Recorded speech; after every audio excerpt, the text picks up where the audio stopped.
Sveiki, malonūs žiūrovai. Aš Monika Kuzminskaitė, sveikatos ir mitybos psichologė ir čia Šaukšto proto tinklalaidė. Šią savaitę siūlau pavartyti knygą pavadinimu The Explorer's Gene, autorius Alex Hutchinson. Kodėl negalime tiesiog mėgautis tuo, ką turime, tuo, kas esame ir ten, kur gyvename?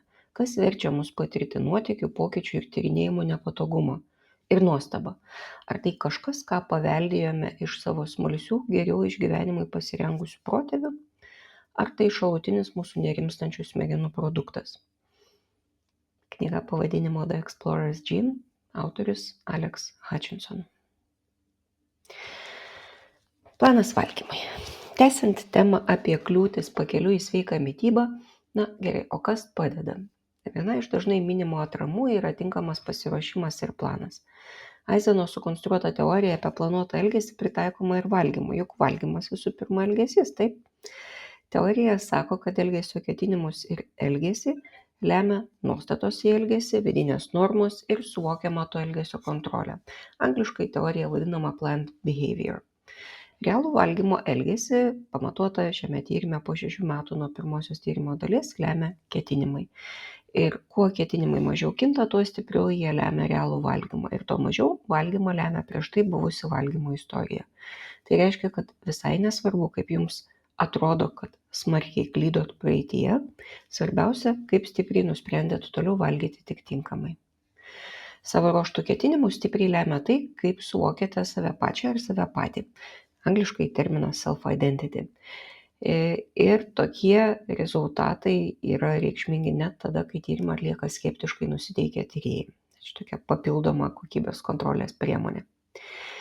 Nuostata valgyti sveikai stipriai veikia tai, ar sveikas valgymas yra suvokiamas kaip malonus ir džiaugsmingas elgesys. Svarbus elementas, apie kurį retai kas šneka, kurie rūpinasi savo sveiką mitybą. Kita vertus, lyginant su kitomis sveikatai svarbiamis elgesio formomis, valgymo elgesys nėra taip stipriai veikiamas nuostatų, normų ir suvokiamos kontrolės. Matyt, maistas atrodo labai nekaltas, lyginant su, tarkim, rūkymu. Metant svorį, galutinį rezultatą irgi tik vidutiniškai lemia suvokiama elgesio kontrolė ir ketinimai. Dar reikėtų apgalvoti ir kultūros įtaką. Amerikos indėnų jaunuolių tarpe ketinimas sveikai valgyti yra visai nesusijęs su realiu sveiku valgymu. Jų tarpe svarbiau yra maisto pasiekiamumas ir skonis. Tai gali būti, aišku, ir ekonominiai veiksniai, ne tik kultūriniai. Trumpai tariant, ready, steady, go. Nutarėt, suplanavot ir nesviruodami vykdykit tai, kas jums svarbu, nesižvalgydami aplink, kartodami tai, kokį džiaugsmą sveikas maistas jums teikia. Tyrimai sako, kad jums tada būtinai pavyks. O koks sveikos mitybos planas yra teisingas? Čia tai pasakysiu, kaip Češyro katinas. Nesvarbu, kokį pasirinksit, tol, kol tai bus planas. Nes su valgymu susijusiu organizmo sistemų balansui svarbu reguliarumas. Žinoma, reguliarus persivalgymas nėra gerai, tačiau bet kokios ir visos žinomos sveikos mitybos formos tinka. Svarbu, kad planas tiktų jums ir jūs, gyvendami taip, kaip gyvenate, jį galėtumėt palaikyti. Šiame tyrime Viduržemio jūros valgymo plano besilaikanti grupė buvo lyginama su protarpinio valgymo grupėmis, kurios irgi laikėsi tų pačių principų, tik valgė ribotą kiekį valandų per dieną. Viena grupė valgė pirmoje dienos pusėje, antroje, o trečioje rinkosi valgymo laiko langą savarankiškai.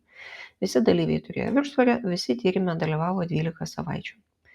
Visi dalyviai numetė svorio ir reikšmingų skirtumų tarp grupių nebuvo, nei tik lyginant protarpinio valgymo formatus, nei protarpinį valgymą lyginant su Viduržemio jūros planu.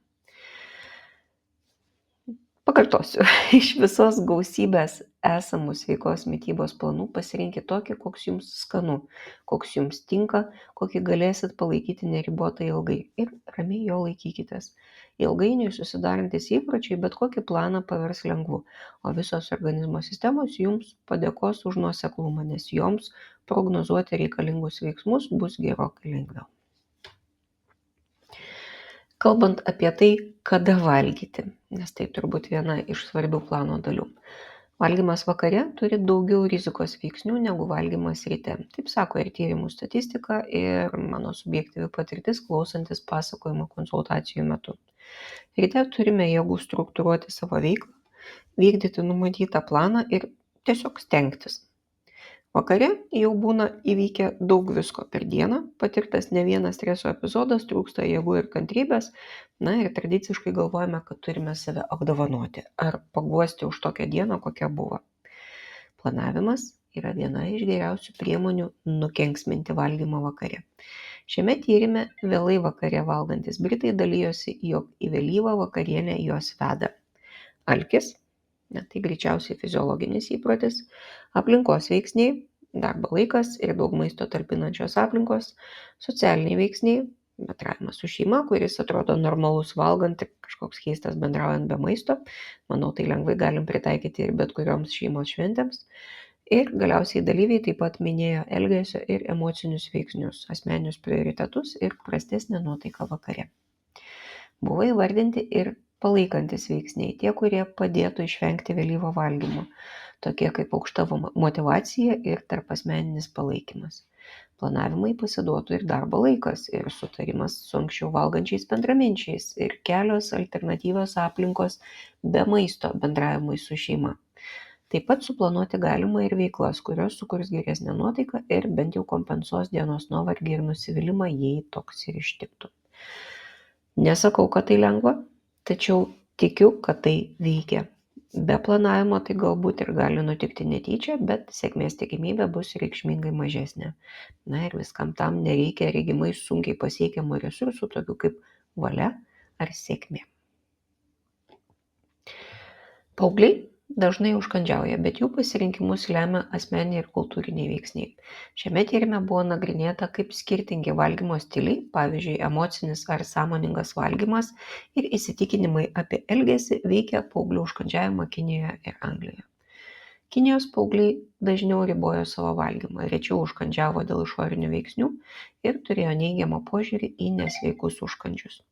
Jie taip pat jautė mažesnį socialinį spaudimą užkandžiauti ir turėjo silpnesnius įpročius palyginti su britų paaugliais. Sąmoningai valgantis paaugliai abiejose šalyse rečiau rinkosi nesveikus užkandžius ir saldžius gėrimus. Nepriklausomai nuo šalies, tie, kurie ribojo valgymą, dažniau valgė vaisių ir daržovių. Paauglių įsitikinimai apie užkandžius ir jų įpročiai taip pat priklausė nuo gyvenamosios vietos. Anglijoje stipresni užkandžiavimo įpročiai buvo susiję su didesniu gėrimų ir vaisių vartojimu, tačiau Kinijos paaugliams tai nebuvo būdinga. Socialinis spaudimas darė įtaką nesveikų užkandžių vartojimo dažnumui abiejose šalyse.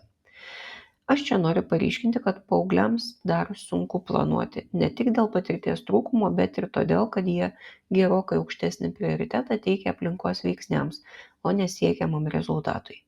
Sąmoningas valgymas yra stipriai susijęs su planavimu ir valgymui, kaip matome, jis turi teigiamą poveikį net ir šiame amžiuje. O kaip nieko negalima vertinti ne kontekste, demonizuoti ar aukštinti. Šiame tyrime dalyvavo žmonės patiriantis persivalgymo priepuolius, arba angliškai binge episodes. Pasirodo, nemaža dalis šiuos epizodus planuoja, lyg ir nebegalima jų tada vadinti priepuoliais. O jei persivalgymas planuojamas, kada kiek ir ko bus valgoma, tada persivalgymo tikimybė darosi didesnė. Panašiai veikia ir mintis, jog persivalgymas neišvengiamas. Kartais žmonės patys savo sukuria tokią savaime išsipildančią pranašystę. Tarp tokio plano arba neišvengiamybės minties ir paties persivalgymo dažnai patiriamas gėdos jausmas. Jei persivalgymas vis tik įvyko, vėliau patiriamas gėdos jausmas dar stiprėja. Patiriamas gėdos jausmas nėra susijęs su tolimesniu persivalgymo planavimu, kas gali būti gerai, jei buvo neplanuojama, arba blogai, jeigu nesvarbu kaip gėda, bet persivalgyti vis tiek planuoju. Tas nebuvo susijęs gali reikšti ir tą ir tą. Tai ką, gal vis tik nuimkim nuo planavimo veiksmų lankelį virš galvos, tai yra puikus įrankis, bet vertinkim reiškinius realistiškai. Pačiam planavimui beje visai vienodai rodo, ką mes planuojam. Planuoti sėkmingai galima bet ką, o nuo mūsų racionalaus mąstymo ir vertybių sistemos galiausiai priklauso, kaip mes elgsimės. Jeigu planuosim persivalgyti, tai aišku, mums naudos tai neduos, bet jeigu planuosim valgyti sveikai, ir galėsim pasinaudoti visomis iš to kylančiomis naudomis. Šiai savaitė tiek. Aš, Monika Kuzminskaitė, sveikatos ir mitybos psichologė, padedu spręsti kasdienius ir sudėtingus elgesio, mąstymo ir emocijų klausimus. Rašau, skaitau paskaitas, teikiu psichologinės konsultacijas. Nuorodą registracijai į konsultaciją rasit po kiekvienu įrašu. Mano įrašus rasit socialiniuose tinkluose vardu Šaukštas proto. Mane rasit gyvai Vilniuje, Goštauto gatvėje. Rašykit man asmeninę žinutę socialiniuose tinkluose arba elektroniniu paštu adresu šaukštas.proto@gmail.com. Taikos ir ramybės.